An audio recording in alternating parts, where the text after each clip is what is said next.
लेकिन फिर भी वे जनमानस में ऐसी रच बस गई हैं कि इतिहास और लोक गाथा को अलग-अलग करना कठिन है। ऐसी ही एक कथा है रानी पद्मिनी के जौहर की कथा।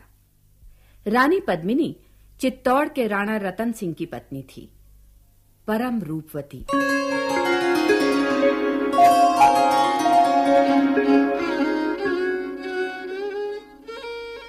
ऐसा रूप कि अंधेरे में उजाला कर दे। चित्तौड़ की इस रूपवती रानी की चर्चा दूर-दूर तक फैल गई।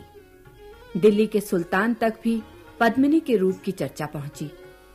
13वीं शताब्दी के अंतिम दिन थे।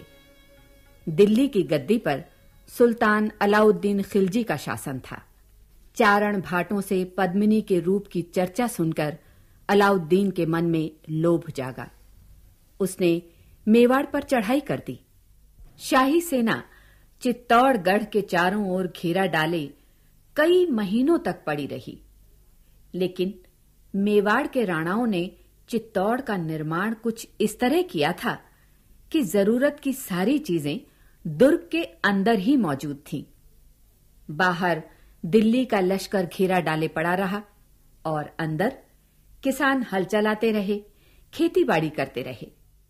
आखिर थक कर सुल्तान की सेना घेरा उठाकर वापस लौटने लगी। सुल्तान ने राणा रतन सिंह के पास संदेश भेजा।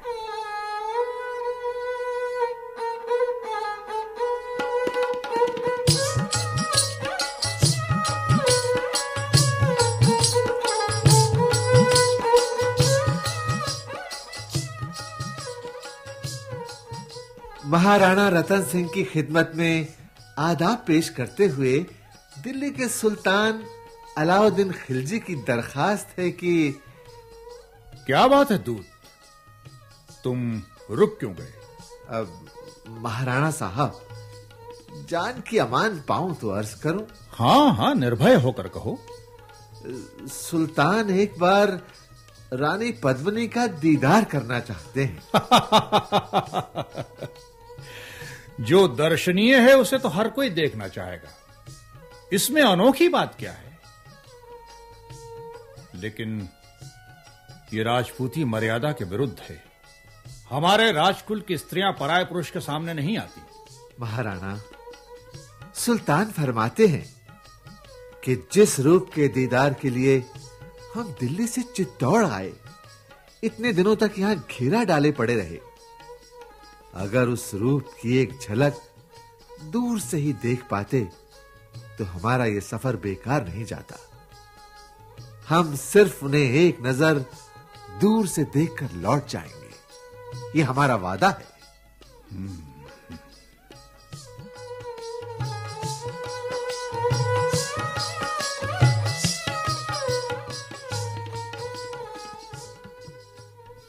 पहले तो रानी किसी भी तरह अलाउद्दीन के सामने आने के लिए तैयार नहीं हुई, लेकिन फिर प्रजा के हित को ध्यान में रखते हुए ये तय पाया गया कि रानी सरोवर के बीच बने अपने महल की सीढ़ियों पर आएगी। सुल्तान कमरे में लगे बड़े-बड़े शीशों में रानी का प्रतिबिंब देखेगा। इस तरह राजपूती आन भी रह जाएगी और दिल्ली के सुल्तान की बात भी। ठीक समय पर सहेलियों से घिरी रानी पद्मिनी सरोवर के बीच बने भवन की सीढ़ियों पर आई। उसका प्रतिबिंब सरोवर के किनारे बने महल की दीवार पर लगे दर्पण पर पड़ा। इतनी दूर से भी रानी का रूप दर्पण में देखकर सुल्तान अलाउद्दीन चकित रह गया।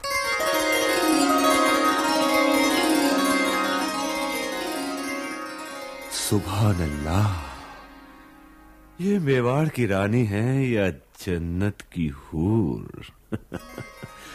महाराणा साहब, हम आपके बहुत बहुत एहसानमंद हैं जो आपने हमें इनके दीदार का मौका दिया।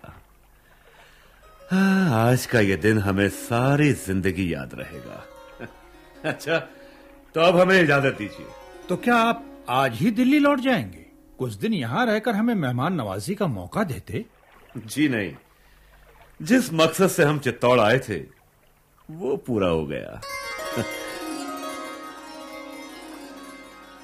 अच्छा, अब हमें रुखसत कीजिए। तो चलिए, हम कुछ दूर तक आपके साथ चलेंगे। नहीं नहीं, इस तकल्लुफ की कोई जरूरत नहीं। वाह, जरूरत कैसे नहीं?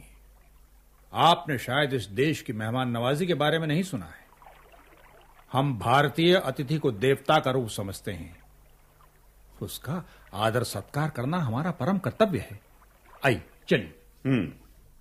राणा रतन सिंह जाते हुए मेहमान को विदा करने महल से बाहर आए।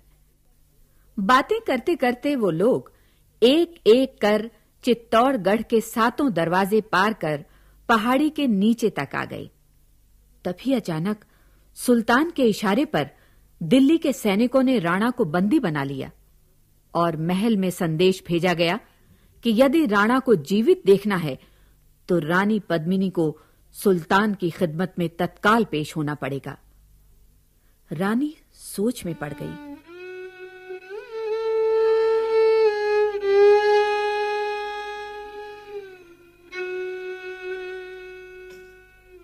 एक ओर पति का जीवन और दूसरी ओर राजकुल की मर्यादा।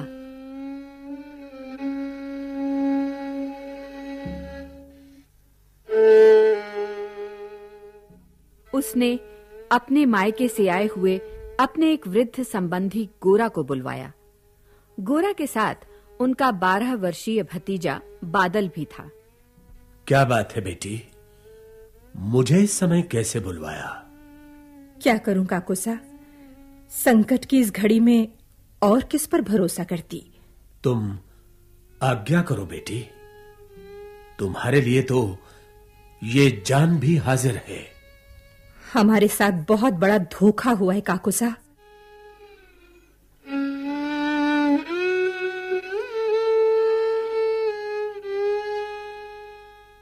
हमने सोचा था सुल्तान अपना वादा निभाएगा, लेकिन जब राणा जी उसे विदा करने दुर्ग से बाहर गए तो उसने उन्हें बंदी बना लिया और अब उन्हें मुक्त करने के लिए मेरे दिल्ली जाने की शर्त रखी है। उस दुष्ट की ये हिम्मत!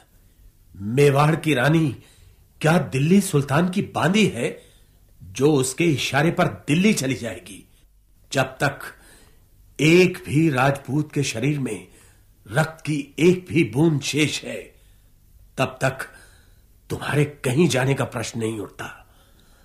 समय आ गया है जब दिल्ली सुल्तान राजपूतों की तलवार की धार देखेगा। नहीं काकोसा, उसने हमारे साथ धोखा किया है। अब हम भी उसके धोखे का जवाब धोखे से देंगे। आप कहलवा दीजिए कि संध्या समय पद्मिनी अपनी सहेलियों सहित सुल्तान की सेवा में उपस्थित होगी, लेकिन मेरी भी एक शर्त है कि मैं सुल्तान के पास जाने से पहले कुछ क्षण एकांत में महाराणा से मिलना चाहती हूं। मगर बेटी, अगर मगर का समय नहीं है काकुसा। जैसा मैं कहती हूं वैसा ही कीजिए। सुल्तान की सेना गढ़ के नीचे डेरा डाले पड़ी थी।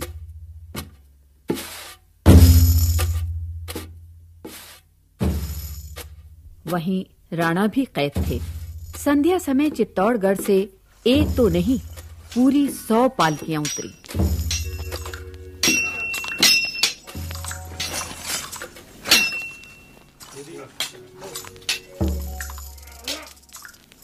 बताया गया कि रानी की सभी सहेलियां उसे विदा देने आई हैं।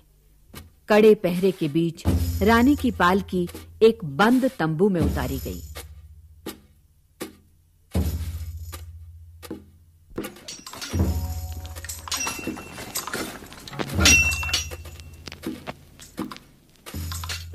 बंदी राणा को वहां लाया गया। रानी, मैं बहुत लज्जित हूं, तुम्हारी रक्षा नहीं कर सका। प्रणाम महाराणा। हाँ? मैं गोरा का भतीजा बादल हूं। अरे बादल? हाँ।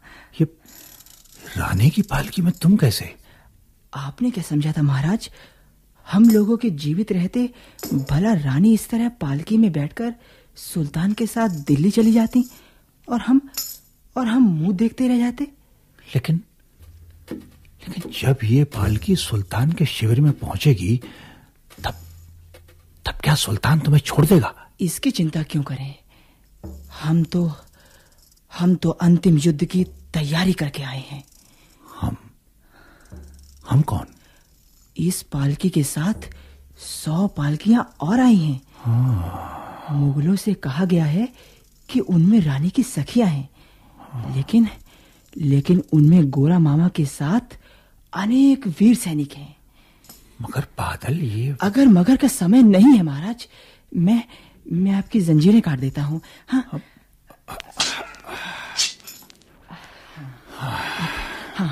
अब आप तुरंत इस द्वार से बाहर निकल जाइए।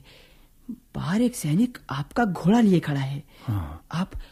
आप सीधे चित्तौड़गढ़ चले जाइएगा। रानी आपकी प्रतीक्षा कर रही हैं। लेकिन बादल, ये आपको मेरी सौगंध है महाराज, मेरी चिंता मत कीजिएगा। ठीक है। जब तक अलाउद्दीन को इस धोखे की खबर लगी, राजा रतन सिंह अपने दुर्ग के अंदर प्रवेश कर चुके थे। उधर हर हर महादेव के जयघोष के साथ गोरा और बादल शाही सेना पर टूट पड़े।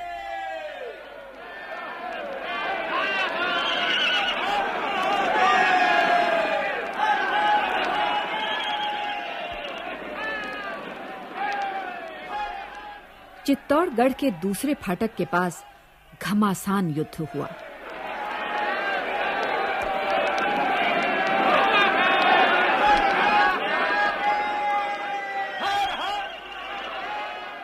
लेकिन कहां दिल्ली की साधन संपन्न असंख्य सेना और कहां मुट्ठी भर राजपूत।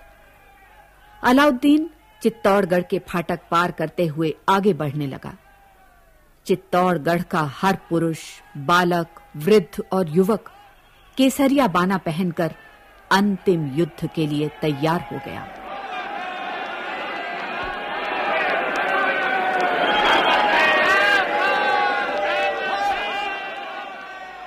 जब स्त्रियों को ये आभास हो गया कि हार निश्चित है, तो उन्होंने शत्रुओं के हाथ में पड़ने की अपेक्षा प्राण देना बेहतर समझा। ऐसे समय में राजपूतों में जौहर की प्रथा थी। सभी पुरुष युद्ध पर निकल पड़ते और स्त्रियां एक विशाल चिता में जलकर अपनी आन की रक्षा करती। जौहर की तैयारियां शुरू हुईं। स्त्रियों ने 16 श्रृंगार किए और मंगल गीत गाती हुई वो एक एक कर धधकती हुई चिता में कूद पड़ी।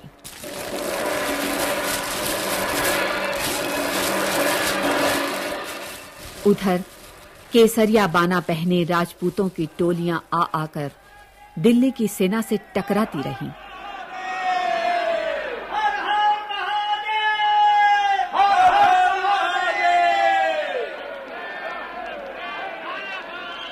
लाशों के ढेर लग गए।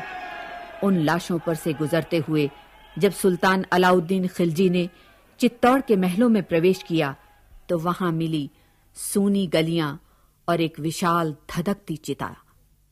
उस धधकती चिता की लपटों ने एक और स्वर्णिम पृष्ठ लिखा। चित्तौड़ की रानी पद्मिनी के